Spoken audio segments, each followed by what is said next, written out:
Now it's time to look at some case studies to show you how Community Health Maps has been put into action.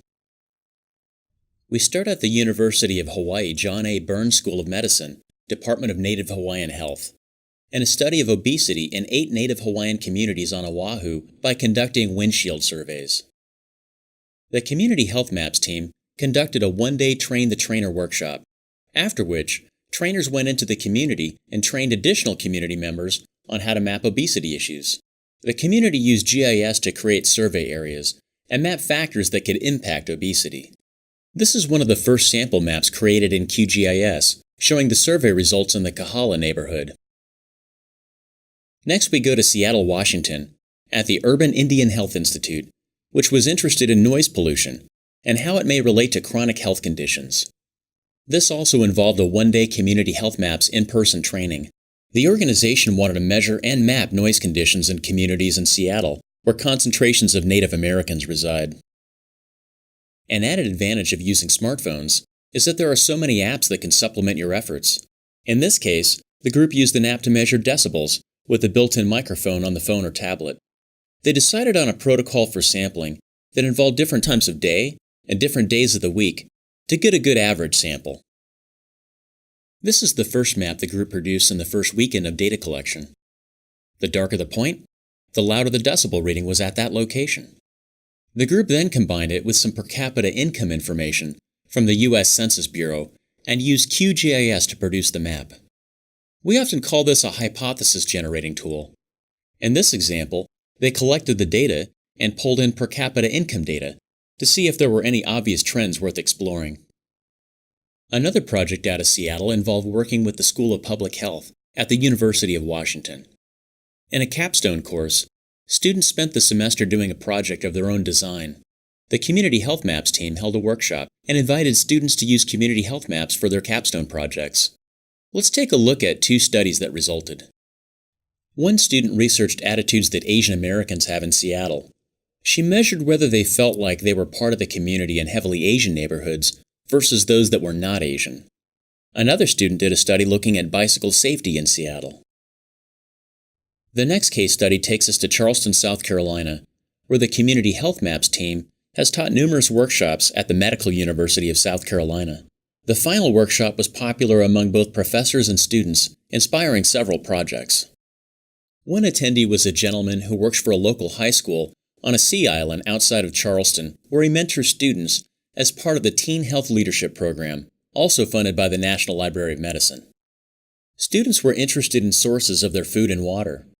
After quickly becoming familiar with the Community Health Maps technology, they spent the semester mapping their island and thinking about food sources.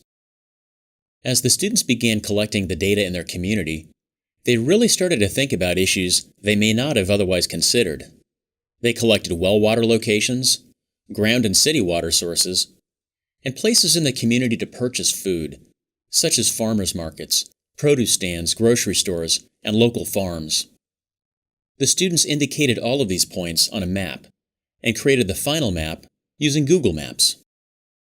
As another example out of Charleston, the Medical University of South Carolina also developed a mapping curriculum that could teach high school students to be able to map Zika virus risk in their communities.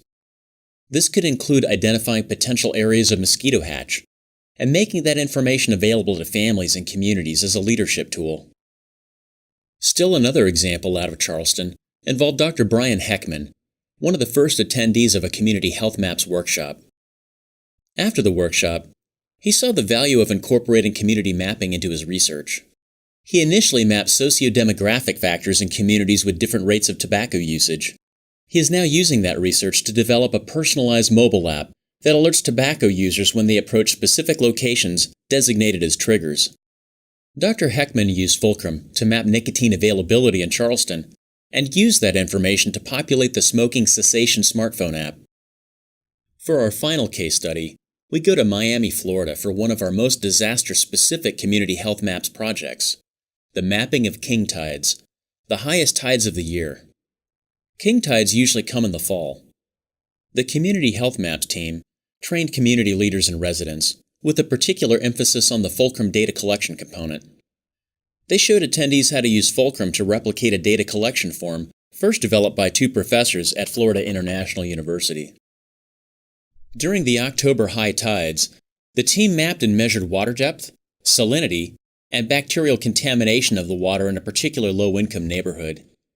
The coalition of mappers included Unitarian Universalist Justice Florida, which coordinated the neighborhood program, along with New Florida Majority and Quaker Earth Care program. Here we see a low-income housing unit in Shorecrest, both before and after the king tides. This is another example of a scene both before and after the king tides in Shorecrest. This is one of the initial maps of the September king tide data collection effort. The points are flood monitoring locations shown by depth of floodwaters. The darker the point, the deeper the flood depth. The points are on top of an elevation dataset from Miami. This is a map of the same location. This time, the points are being shown by salinity against a backdrop of aerial photography. Because this is water coming from Biscayne Bay through storm drains, the water has quite a bit of salinity to it, and more in some places than others. These case studies have only scratched the surface of what you can do with community health maps.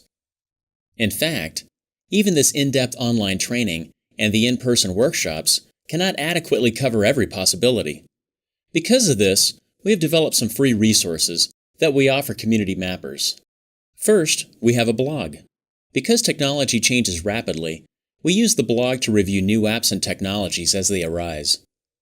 Successful users of community health maps are also invited to be guest bloggers, writing about their experiences using the workflow. You can search the blog for keywords and find several case studies. Second, on the Resources tab of the blog, we offer a series of lab exercises. Collectively, these cover the entire workflow, but go into more depth than our typical in-person workshops. Lab number 1 covers using smartphones to collect data with Fulcrum. Labs 2 through 5 take a deep dive into QGIS software, including performing basic spatial analyses, mapping address-based data, and creating beautiful maps. Lab 6 covers uploading into Carto to create and share data visualizations. Along with the labs are YouTube videos for learners who prefer that format. Now that we have explored several examples of how the Community Health Maps approach has been used in communities across the United States, in the next section, we will begin with the first step of the process, collecting data.